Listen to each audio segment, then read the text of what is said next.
Hey, what's up guys? Welcome back once again। आज की कहानी की शुरुआत होती है एमा नाम की बूढ़ी औरत को दिखाते हुए जो बर्फीले जंगल के बीच अपने पति द्वारा बनाए गए घर में रहती है। एमा की जिंदगी उसी दिन खत्म हो गई थी जिस दिन उसके पति ने उसका साथ छोड़ दिया था। उन बीते लम्हों को याद करके आज वो बेहद भावुक है क्योंकि आज उसे गुजरे हुए पूरे 1 साल बीत चुके हैं और अभी तक उसने उसकी एशेस को संभाल कर रखा है। लेकिन आज उसने फैसला कर लिया कि वो उसे उसकी पसंदीदा जगह पर बहा देगी। वो असल में एक लेक के पास जा रही है जहाँ दशकों पहले उनकी मुलाकात हुई थी। हालांकि मौसम खराब होने के कारण अभी वो जम चुकी है, लेकिन फिर भी एमा निकल पड़ी है खुद की सेमी ट्रक को लेकर ताकि आज अपने पति की आखिरी यादों को खुद से दूर कर सके। ट्रक चलाने से पहले उसने अपनी और उसकी तस्वीर को खुद के सामने रख लिया, फिर चल पड़ी। बीच बीच में न्यूज रेडियो में सभी को लगातार इत्तिला किया जा रहा है मौसम आने वाले दिनों में खराब होने वाला है और इसीलिए अगर किसी को कोई काम ना हो तो वो बिना वजह घर से बाहर ना निकले, वरना उनके लिए मुसीबत हो सकती है। ठंड का प्रभाव आगे चलने पर एमा की कार पर भी पड़ने लगा, जो चीज हमें उसकी विंडशील्ड पर पड़ रही बर्फ से पता चल रहा था। धीरे धीरे करके वो आगे बढ़ती गई, लेकिन अब उसे परेशानी होने लगी है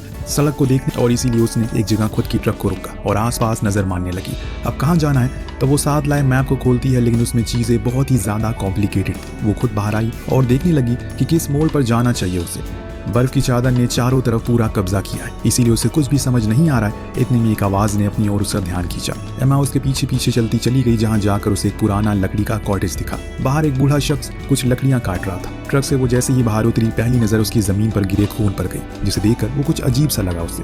एक बारी तो उसका मन भी किया कि अपने कदम पीछे ले ले, लेकिन अब रास्ता पूछना था तो बात तो करनी पड़ेगी। उस बूढ़े शख्स ने जब एमा को अचानक से देखा तो वो खुद भी डर गया, जिसके लिए एमा ने उसे माफी मांगी। फिर वो उसे झील तक जाने का रास्ता पूछ दिया। वो बताता है कि इस पहाड़ के वो पीछे है। एमा से रहा नहीं गया, उसने पूछ लिया क्या वो ठीक है। उस शख्स ने धीमी आवाज में कहा कि हाँ, पर एमा की नजरें उसी खून पर थी जो देखकर शख्स ने जवाब दिया ये बस हिरन का खून है। एमा वहां से वापस आ गई और ट्रक लेकर पहुंच गई उसी झील के पास जहां उसे अपने पति की आखिरी निशानी को खुद से दूर करना था। पर यह पल उसके लिए बहुत ही भावुक होता है। इस दौर में वो इसी झील के ऊपर अपने पति के साथ फिशिंग के लिए आया करती थी। उन्हीं चमकते हुए पलों को याद करते हुए उसने अपने बैग से उस राख को बाहर निकाला। तभी अचानक से उसे कहीं से गोली चलने की आवाज आई, जो सुनकर वो फौरन भागते हुए गई और अपनी ट्रक के पीछे छुप गई। इस दौरान उसकी नजर गई जंगल में जहाँ एक लड़की बेबसी की हाल में भाग रही है, मानो कोई उसका पीछा कर रहा है। एमा को काफी अजीब लगा और अचानक उसी पल उसके पीछे वही बूढ़ा शख्स आ गया जो उसे बंदूक दिखाते हुए कहता है अगर अब इसे आगे तुम भागी तो मैं तुम्हें शूट कर दूंगा। वो लड़की डर के मारे उसके साथ वहीं घर चली गई। आपकी तरह ही एमा के मन में भी कई सवाल पनपने लगे हैं, जैसे कि कौन है ये लड़की, क्या चाहता है ये शख्स, आखिर क्यों वो उसे इतना तड़पा रहा है, इसका मकसद क्या है। इतने सारे सवालों के घेरे में उलझी हुई एमा परेशान हो जाती है। उसे ख्याल आया क्यों ना वो पुलिस को कॉल करके सब कुछ बता दे, पर इस बर्फीली जगह पर सिग्नल आना भी तो नामुमकिन है। इसीलिए उसने अपना सामान वगैरह लपेटा और निकलने का सोचा, परंतु जब वो झील के बाहर आ रही थी तभी उसकी ट्रक एक गड्ढे जैसी चीज में अटक जाती है। हजारों कोशिशों के बाद भी कोई हल नहीं निकला। वो उसे वहीं छोड़ पैदल ही आगे बढ़ती है। बीच में उसे वही बूढ़ा शख्स का कॉटेज दिखा। उसके मन में ख्याल आया क्यों ना वो जाकर चेक करे कि असल में चल क्या रहा है। तभी उसकी नजर उस बूढ़े आदमी पर गई जो कार लेकर कहीं जा रहा था और यही सही मौका था पता लगाने का। इसीलिए वो धीरे से गेट के पास गई, लेकिन वो लॉक था। तभी उसकी नजर बेसमेंट बनी एक खिड़की पर गई, जिसमें झांकने पर उसने देखा कि अंदर वही लड़की बंद है जिसे उसने अभी थोड़ी देर पहले झील पर देखा था। एमा ने उसे बात करने की कोशिश की, पर मुंह पर टेप होने की वजह से वो कुछ बोल नहीं पा रही है। उसे समझ नहीं आ रहा है कि इस लड़की का क्या कसूर है, क्योंकि इसे यहाँ पर बंद किया गया है। ना ही अंदर बंद लड़की को पता था कि इस अजीब से सुनसान जगह पर यह बूढ़ी औरत कैसे पहुंच गई उसकी मदद करने के लिए। दोनों ही अपनी कश्मकश में डूबे हैं। तभी वहां पर 2 गाड़ियां आकर रुकी। एक में बूढ़ा शख्स की पत्नी भी थी जिसके हाथों में बंदूक था। शायद कुछ गड़बड़ होने वाली है, इसीलिए एमा ने ग्लास पर लिखा कि वो वापस जरूर आएगी। अभी फिलहाल उसे जाना पड़ेगा। अंदर उन दोनों पति पत्नी की बातों से हमें पता चलता है इसमें उन दोनों का बराबरी का हाथ है। आज वो अपने शिकार को खत्म करने वाले हैं, यानी कि उस लड़की को। इतने में उस शख्स की पत्नी के नाक से खून आना शुरू हो जाता है। इसी के दरमियान उसकी नजर एक ग्लव्स पर पड़ी, जो देख वो समझ गई कि जरूर यहाँ कोई और भी आया था और हो सकता है कि उसे सब कुछ पता चल गया हो। इतने में वो उसे एमा के लिखा हुआ वो संदेश भी दिख जाता है, जिसे अब वो पूरी तरह से पूर्ति हो गई है कि यहाँ जरूर कोई ना कोई तो आया था। उसने अपने पति से पूछा कि यह दस्ताना किसका है। वो भी हैरानी से देखते हुए कहता है मुझे क्या मालूम है, लेकिन ये तुम्हें कहाँ मिला। उसने बताया कि ये बाहर पड़ा था, जो सुनने पर वो भी परेशान हो गया। उसे याद आया कि एक लेडी आई थी उसे झील का रास्ता पूछने के लिए, हो सकता है कि ये उसी का हो। ये सुनने पर उसकी पत्नी आना गुस्से से लाल हो जाती है, क्योंकि अगर उसने जाकर किसी को भी बता दिया यहाँ पर क्या हो रहा है तो सब कुछ खत्म हो जाएगा। उन्हें जिंदगी भर की जेल हो सकती है। इसीलिए वो बंदूक लेकर बाहर चली गई और जबरदस्ती रेनॉल्ड को भी अपने साथ लेकर गई। इधर एमा ने बड़ी ही चालाकी से अपने पति द्वारा बनाए गए एक शेड को तैयार किया, जो उसने किसी भी भी दिक्कत समय इस्तेमाल करने के लिए बनाया था, लेकिन आज एमा ने उसे एक चारे की तरह इस्तेमाल करने का सोचा। दोनों ने उसे देखा पर आगे सिर्फ रेनॉल्ड गया, लेकिन तभी उसका पैर वहां पर बर्फ पर पड़ा, जिसे एमा ने जानबूझकर नरम कर दिया था ताकि जैसे ही वो उस पर अपने कदम रखे वो टूट जाए। और हुआ भी ऐसा ही। वो चिल्लाते हुए ठंडे पानी में गिर गया। एना फौरन आगे आई और उसे निकालने में लग गई। इधर इस चीज का फायदा उठाकर एमा इनके घर में घुस जाती है और बेसमेंट में जाने के लिए रास्ता ढूंढने लगती है, जो उसे मिल भी गया, लेकिन उसमें ताला लगा था। तो अभी वक्त ना जाया करते हुए उसने उसे तोड़ने का फैसला किया, जो कुछ कोशिशों के बाद भी टूट भी जाता है। नीचे गई तो वहां उस बेसमेंट की हालत को देखकर उसकी रूह कांप जाती है। वहीं पर वो लड़की भी थी, पर उसके हाथ पर उन लोगों ने जंजीरों से बांध रखे थे, जिसे अभी इतनी जल्दी तो खोल पाना नामुमकिन है। इसीलिए उसने कहा कि वो घबराए ना, जल्दी ही वो फिर वापस लौटेगी। इस बारी वो खाली हाथ नहीं आएगी, बल्कि उसने अपने दिमाग का प्रयोग किया। बेसिन में लगे नल को खोल दिया, जिससे वो पूरे घर में धीरे धीरे करके पानी भरने लगा। जो इस ठंड में गर्म करने के लिए इनके पास लकड़ियां थी, उन्हें भी उसने भिगा दिया। बाहर आ गई, लेकिन न जाने कैसे एना ने उसे देख लिया। वो उस पर शूट करने लगी, एक गोली जो किस्मत से सिर्फ उसके हाथ में ही लगी थी। इसीलिए वो जैसे तैसे खुद को बचाते हुए वहां से भागकर अपनी ट्रक के पास आ गई। लेकिन इस तरफ जब ये पति पत्नी घर में घुसे तो इन्होंने जब घर की हालत को देखा तो इनके तो होश उड़ गए। पूरा घर पानी से भर चुका है। रिवॉल्ट जो कि अभी भी ठंडे पानी में गिर गया, उसे तुरंत ही गर्म आग की जरूरत थी, वरना वो ठंड से मर जाएगा।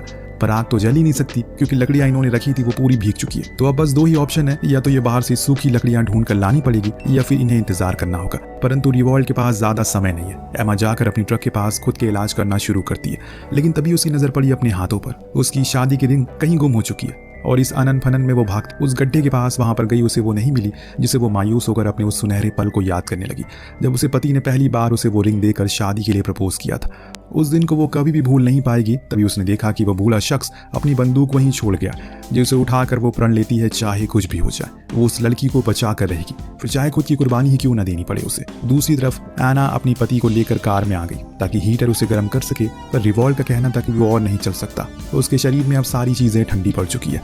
लेकिन एना का कहना था कि उन्हें सुबह तक सब कुछ साफ करना पड़ेगा, वरना अगर कोई आ गया तो वो मुसीबत में पड़ सकते हैं। अब घर के अंदर जाकर उसे अपने पति से कहा कि तुम बाकी के सामानों को लेकर फौरन झील तक पहुंचो, तब तक मैं इस लड़की को लेकर निकलती हूँ।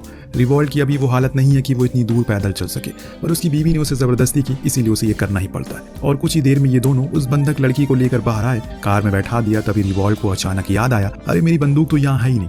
जब ये चीज एना को पता चली तो वो गुस्से में आग बबूला हो गई। उसे एक जोरदार थप्पड़ जड़ दिया और कहा कि जल्दी से झील पर पहुंचो। इस चीज से हमें यह साफ पता चलता है कि हमेशा से एना का ही जोर रहा है रिवॉल्ट की जिंदगी में, और हो सकता है कि जो कुछ भी हो रहा या फिर होने वाला उसे ज्यादा एना का ही फायदा हो। बेचारा रिवॉल्ट भारी भरकम स्लेट खींचते हुए झील के करीब पहुंचता है और चीजों को लगाना शुरू करता है। इस चीज को दूर से आना देख रही होती है और इस चीज को दूर से आमा देख रही होती है। इसीलिए उसे लगता है कि अब सही मौका है घर में जाकर उस लड़की को बचाने का। उसे ये नहीं पता कि लड़की तो घर में है ही नहीं। खैर वो सीधा उस कॉटेज पर पहुंची, वहां से वो लड़की नहीं मिली और उसे खुद का इलाज करने का सोचा, क्योंकि वहां उसे कुछ औजार मिल गए थे। इनकी मदद से उसने अपने हाथ में लगी गोली को बाहर निकाला और फिर बाहर आकर रिवॉल्ट की कार में लगे रेडियो से मदद मांगने की कोशिश में लगी। शायद उसका कनेक्शन हो भी गया था, परंतु तभी रिवॉल्ट ने पीछे से आकर उस पर हमला कर दिया।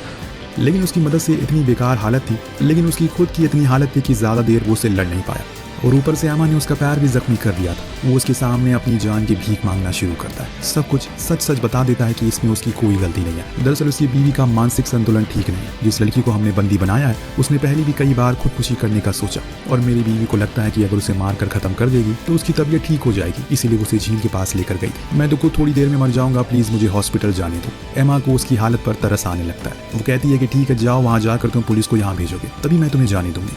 वो मान गया और जाते जाते उसकी वेडिंग रिंग भी दे दिया जो उसे कॉटेज में मिली थी, जिसे पाकर एमा बहुत खुश होती है। पर जब रिवॉल्ट जा रहा होता है तो अचानक से उसके सामने उसकी बीवी की कार आ गई। उसे देखकर खूब चिल्लाता है कि तुम यहाँ क्या कर रहे हो, तुम्हें मैंने उस जगह पर रहने को कहा था ना। तब रिवॉल्ट उसे बताता है कि वो जख्मी हो चुका है और इसीलिए डॉक्टर के पास जा रहा है। पर आना तो उसकी एक सुनने को राजी नहीं थी। उसका तो ये कहना था कि वो उसे छुटकारा पाने के लिए उसे छोड़कर जा रहा है बस। रिवॉल्ट उसे समझाता है जो कुछ भी वो कर रहा है वो सब गलत है, ये सब वो यही खत्म करना होगा। ये सुनने के बाद मानो आना का गुस्सा उबाल मारने लगता। उसने अपने पति पर ही बंदूक तान दिया और इसके दरमियान उसके नाक से फिर से खून गिरने लगता है। वो अब कोई परवाह नहीं उसे। इधर एमा वापस ट्रक के पास आई और इसे धक्का देकर वापस झील में ढकेल दिया और फिर उसमें आग लगा दी ताकि उस धुएं से कोई उसे देख सके या फिर कोई आसपास रेंजर हो तो वो देख ले।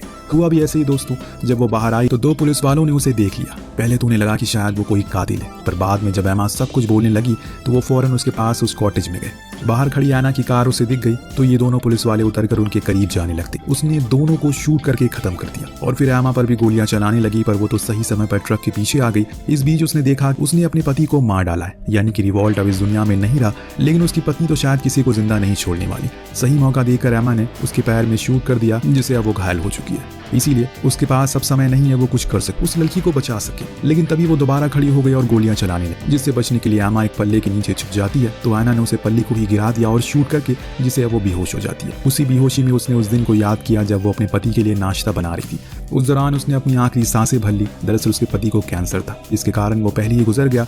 जब एमा को होश आया तो वही बेसमेंट में बंद थी उस लड़की के पास। होश आने पर उसने सबसे पहले तो उसे आजाद किया और फिर उसका नाम पूछा, जो था मिया। देन वो बेसमेंट के पीछे वाले गेट से बाहर निकलने की कोशिश में लग गई, परंतु बाहर एना खड़ी थी जो उसे वापस अंदर भेज देती है। दोनों ही परेशान थे कि अब उनके साथ क्या होगा, क्योंकि अगर इस औरत को उन्हें बस मारना ही होता तो वो कब का मार चुकी होती। लेकिन उसने ऐसा नहीं किया क्योंकि उसके इरादे कुछ और ही है। अगले दिन हमने देखा एना इन दोनों को लेकर उसी झील के पास गई जहां उसने एक टेंट लगाया हुआ था, जिसके अंदर जाने पर इन्होंने देखा वहां पर लिवर ट्रांसप्लांट करने के उपकरण रखे हैं, जो देख दोनों ही समझ गए कि क्या होने वाला है। इसीलिए एमा ने कहा कि तुम मेरा लिवर ले सकती हो, पर उसका कहना था उसका शरीर अब बेजान हो चुका है, उसे एक जवान लीवर चाहिए क्योंकि उसे अमर होना था। उसने जबरदस्ती एमा से कहा कि मिया को लिटाओ और हाथ पैर बांधो। उसने ऐसा ही किया, लेकिन जानबूझकर थोड़ा हल्का बांधा। अब एना तेजी से अपना काम शुरू करती है, परंतु एमा उसे ऐसा होने नहीं देगी। इसीलिए उस पर हमला बोल दिया और घसीट कर बाहर ले आई।